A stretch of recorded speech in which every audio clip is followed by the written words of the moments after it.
अस्सलाम वालेकुम, मैं हूँ नीलम और आप देख रहे हैं प्यारी नीलम का किचन। कैसे हैं आप सब? आई होप आप सब ठीक ठाक होंगे। अल्हम्दुलिल्लाह मैं भी ठीक ठाक हूँ। और आज आप लोगों के साथ बकरा ईद की बहुत स्पेशल सी रेसिपी भी शेयर कर रही हूँ। उनमें से एक रेसिपी ये है कि आप बहुत ज़बरदस्त ये कटलेट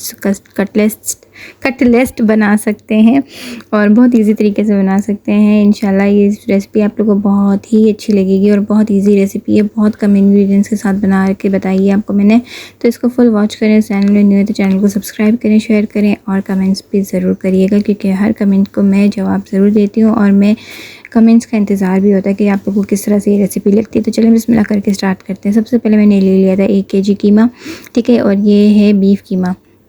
इसको लेके ले लिया था और मैंने इसको अच्छे से वॉश करके इसके छन्नी में इसका पानी सुखा दिया था। उसके बाद मैंने इसको ब्लेंडर में डाला। ब्लेंडर में मैंने जो है ना चॉपर में डाला, कीमा डाल दिया और 2 आलू डाल दिए हैं मैंने, वो भी बॉईल किए हुए। साथ में हम साबित धनिया, साबित ज़ीरा और 1 डब्बा रोटी का स्लाइस डालेंगे और सारे स्पाइसेस डालेंगे। स्पाइसेस और नमक आप अपने टेस्ट के अकॉर्डिंग ही डालिएगा। ये सारे मैंने इसको देखें इस तरह से पेस्ट कर दिया है। ये देखिए इस तरह से अच्छा सा फाइन सा पेस्ट बन जाएगा इसका। इसको हम निकालते हैं एक बर्तन में। साथ में मैंने इसमें डाल दिया था हरी मिर्ची, वो भूल गई थी, वो मैंने डाल के इसको फिर से चॉप कर दिया एक दो दफ़ा, ठीक है। इस तरह से ये इसकी लुक आ जाएगी, ठीक है।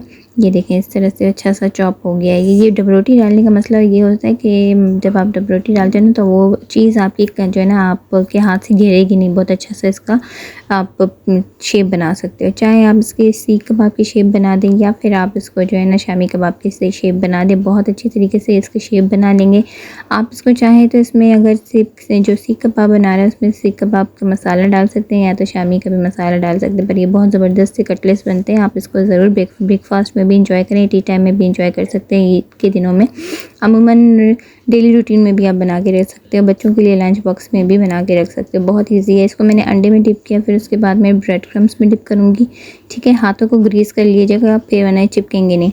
अंडे में डिप करने के बाद ब्रेड क्रम्स में डिप करेंगे। एक दफ़ा ही कोटिंग होगी इसकी और इसको इस तरह से हम शेप बना देंगे और साथ में हम इसको डीप फ्राई कर देंगे। अच्छा, मैंने इस तरह से आपको शेप बना के बता दिया है। उसके बाद मैंने सारे कबाब बना दूँगी। सारे कबाब बनाने के बाद इसको हम सारे कबाब में बना देती हूँ और इसके बाद हम इसको डीप फ्राई करेंगे। ये देखें लुक देखें इसकी। हाथों को ग्रीस मस्ट करिएगा क्योंकि ये चिपक जाते हैं हाथों में, ठीक है। बहुत ही पतला स्ट्रक्चर होता है इसका, तो ये चिपक जाएंगे। इसको अच्छे से हम बाइंडिंग करेंगे इसकी हल्के हाथों से। इसको मैं अंडे में डिप करूँगी, फिर मैं इसको ब्रेड क्रम्स में डिप करूँगी। ब्रेड क्रम्स में जब आप डिप करेंगे ना, जब आप फ्राई करेंगे तो आपकी इसमें क्रिस्पी लुक आएगी इसकी। जब आप खाएंगे तो आपको बहुत अच्छा सा लगेगा। ये पेटी बहुत ज़बरदस्त लग बनेगी और आप चाहें तो इसको बर्गर बंस में बर्गर बना के भी सर्व कर सकते हैं। ये मैं इस तरह से मैंने सारे कबाब देखें ये बना लिए हैं। इस तरह से देखें, ये लुक देखें कितनी ज़बरदस्त लुक आ रही है इसकी।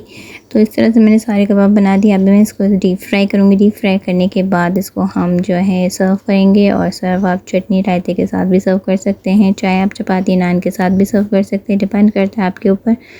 तो इस तरह से हम डीप फ्राई इसको कर दिए। लाइट सा हम इसको क्रैक कलर देंगे, लाइट सा गोल्डन कलर देंगे। ये गोल्डन कलर देखें कितना ज़बरदस्त लग रहा है। आई होप आपको ये रेसिपी मेरी अच्छी लगी तो चैनल को लाइक सब्सक्राइब करके ही जाइएगा और वीडियो को फुल वॉच करें। अल्लाह आपको खुश रखे, अपनी ज़ुबान में रखे और मुझे दें इजाज़त। इंशाल्लाह नेक्स्ट वीडियो में मिलूँगी। तब तक के लिए अपना खूब सारा ख्याल रखें। अल्लाह हाफ़िज़।